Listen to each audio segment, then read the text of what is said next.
மரியா கொரினா மச்சாட்டோ இவங்களுக்கு நோபல் அமைதி பரிசு கிடைச்சிருக்கு. ஆனா இப்ப யாருக்கு கிடைக்கல அப்படிங்கிறது ரொம்ப முக்கியத்துவம் ஆயிடுச்சு.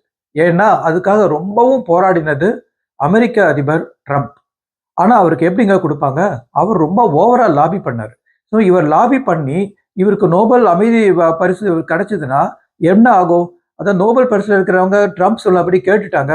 ட்ரம்ப் லாபிக்கு பயந்துட்டாங்க அப்படின்னு ஆகும். அந்த ஒரு காரணத்துக்காகவே அவங்க ஏத்துட்டு இருக்க மாட்டாங்க. ஆனா அதை தவிர இவருக்கு நிஜமான காரணமும் இருக்கு. இவர் என்ன பண்ணாரு? உலகத்துல தான் அமைதியை கொண்டு வந்தேன் அப்படின்னு ரொம்ப ஓவரா ப்ரொபகண்டா பண்ணாரு. அதனால ஓவர் ஆக்டிங் அந்த இட்ஸ் லைக் அவர் தன்னை அதிகபட்சமா காமிச்சுக்கிட்டாரு. இதுல உண்மையை விட உண்மையா நடந்ததை விட அவர் தன்னை அதிகபட்சமா காமிச்சு ப்ரொஜெக்ட் பண்ணாரு. அது சரியில்லை. அவர் எந்த விதமான அமைதி சூழ்நிலையும் உலகத்துல கொண்டு வரல. பர்டிகுலர்லி இந்தியாவுக்கும் பாகிஸ்தானுக்கும் அமைதிக்கு அவர் காரணம் இல்லை.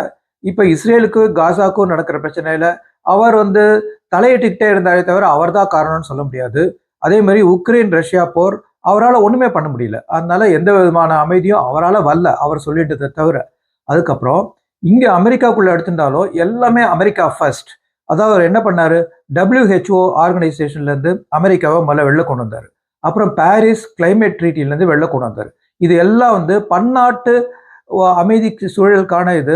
பன்னாட்டு விஷயங்கள்ல எவ்வளவு தூரம் அமெரிக்கா தன்னை இன்வால்வ் பண்ணி உலக முன்னேற்றத்துக்காகவும் அமைதிக்காகவும் பாடுபடுறது அப்படிங்கிறது தெரியற விஷயம். இது ரெண்டுத்திலையும் அவர் தோத்துட்டாரு. மூணாவது, அமெரிக்காக்குள்ளேயே நடந்த விஷயம் இமிகிரேஷன் கெடுபிடியை ரொம்ப அதிகப்படுத்தி உலகத்துல இருக்கிற எல்லா நாடுகளோட பகையும் ஓரளவுக்கு சம்பாதிக்க ஆரம்பிச்சிட்டாரு. எல்லாரையும் வெளில போ அப்படின்னு சொன்னாரு. இங்க இருக்கிறவங்கள வெளில போன்னு சொல்றது அது ஒரு அமைதிக்கான சூழலே கிடையாது. ரெண்டாவது, உலகம் முழுக்க எல்லாருக்கும் டாரிஃப். அமெரிக்காவுக்கு நீங்க பிசினஸ் பண்ணணும்னா டாரிஃப் நிறைய கொடுங்க. ஸோ அமெரிக்காவையே முன்னில வச்சு உன்னை பண்ணிட்டு இவருக்கு எப்படி அமைதிக்காக கொடுப்பாங்க? இந்த 3-4 காரணம் போக இன்னும் நிறைய காரணம் இருந்தாலும் இந்த மாதிரி காரணங்களுக்கே அவருக்கு அமைதிக்கான நோபல் பரிசு கிடைக்காது. அவர் முதல்ல அமைதியாவே இல்லை. அமைதியா இருந்தாரா? சொல்லுங்க, அவருக்கு எப்படி கொடுப்பாங்க?